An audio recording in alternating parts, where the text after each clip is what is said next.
Welcome to Sweet Life Beat Life. We hope this video helps. In this video, I will explain how to change your Jeep Cherokee license plate light. First, gather your tools: a Phillips head screwdriver and 2 new 194 bulbs. Always make sure your vehicle is completely off and the parking brake is engaged for safety. You'll find the license plate light housing typically above the license plate on the rear bumper.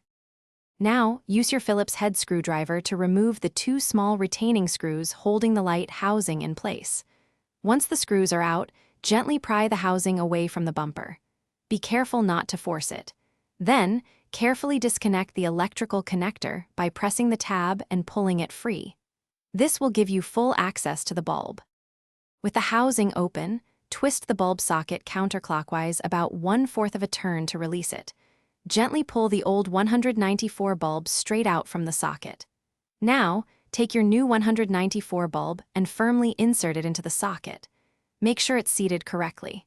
Before reassembling, it's a good idea to briefly turn on your headlights to test the new bulb.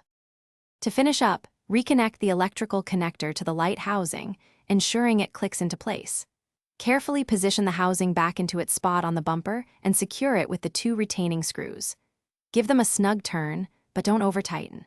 Finally, do a quick check to confirm both license plate lights are working perfectly. Also, remember to check the description below for some fantastic deals, including a link for incredibly durable socks. Thanks for watching. Consider subscribing if we helped you.